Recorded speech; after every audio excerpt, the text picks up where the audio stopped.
Hello, I will be doing my final speech on the Black Lives Matter movement. This is an informative speech. The Black Lives Matter movement was created in 2012 after the death of young Trayvon Martin, and his killer, George Zimmerman, was acquitted of all charges for the death of the 17-year-old man.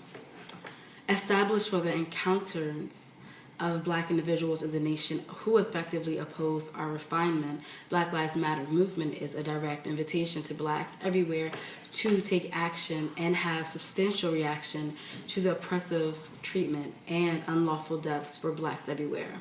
The Black Lives Matter movement is similar to the Civil Rights movement, but with a modern twist that goes past extrajudicial killings of Black individuals by police and vigilance.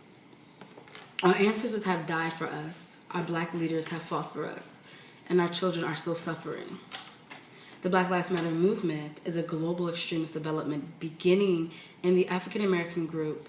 The battles against roughness towards dark individuals, the Black Lives Matter frequently composes challenges around the passing of dark individuals and killings by law authorization officers, and more extensively issues of racial profiling, police severity, and racial disparity in the United States criminal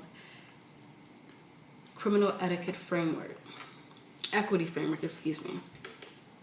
In 2013, the development started with the utilization of the hashtag Black Lives Matter on social media networks after the absolution of George Zimmerman and the shooting of Afro-American high school student Trayvon Martin. The Black Lives Matter movement took the world by storm when the deaths of Michael Brown and Eric Garner in New York City, stamping 2014 with the well-known hashtags Hands Up, Don't Shoot, and I Can't Breathe.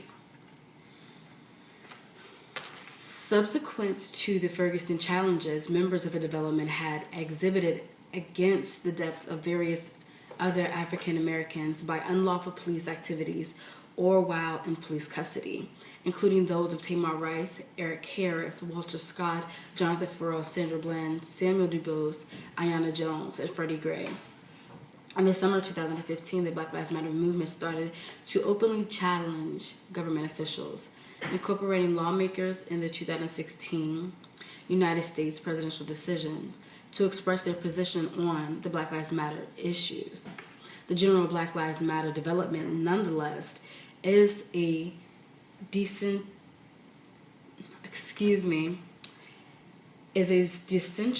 system and has no formal chain of importance or structure.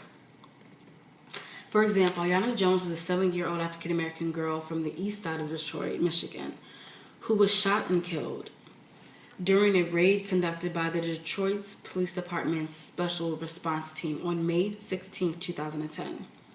Her death drew national media attention and led U.S. Representative John Conyers to ask U.S. Attorney General Eric Holder for a federal investigation into the incident.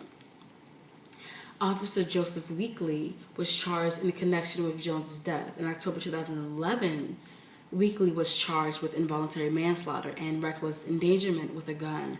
Weekley's first trial ended in a mistrial in June 2013. Weekley's retrial began in September 2014 on October 3rd.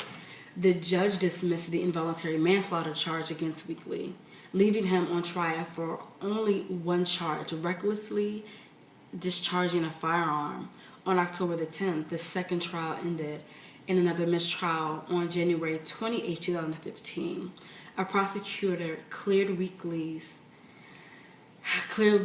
of the last remaining charge against him, ensuring there would be not a third trial. Michael Brown murdered in cold blood by someone that we're supposed to be to protect us and we're supposed to trust, against criminal like them, the pigs, 12, Popo, better known to the public as the police. This whole situation, the Black Lives Matter movement, soon the whole nation will understand this. Another example, Sandra Bland committed suicide, which we all know she did not commit suicide, but she committed suicide in police holding a cell in a police holding cell on July 13, 2015. She was placed into jail for refusing to get out of her vehicle when the officer asked. This case was personal to me because it really showed me how women, little girls, elderly women, how we're mistreated consistently and our deaths are always overlooked. And that really hit home for me. And that's something that needs to be brought to the light and it needs to change. Because of the Black Lives Matter movement, we always talk about the men and we never talk about the women within these situations, which is very heartaching. Another example is Freddie Gray. He died on April 12, 2015. This young man was born in Baltimore, a talented young man. This took the whole city by surprise when this young boy died in the hospital of a spinal injury that were caused by the police officers. My personal reflection of the Black Lives Matter movement, it could and it will impact the lives of those that have been treated unjust within police custody or to those who have lost a loved one due to the corrupt police department. The Black Lives Matter movement has brought light to the dark reality that the phrase protect and serve all mankind with an exception of people of color or blacks.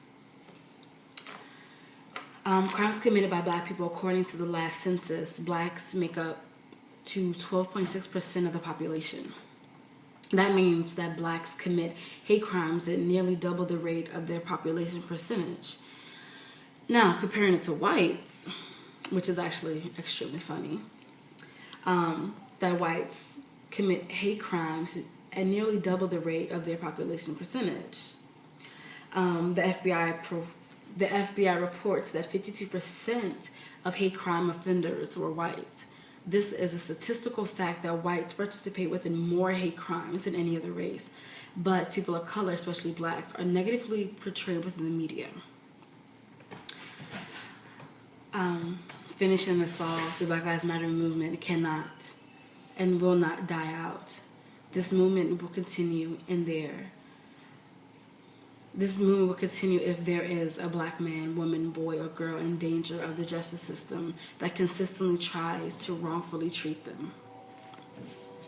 Thank you, and I hope that you all enjoyed my speech on the Black Lives Matter movement.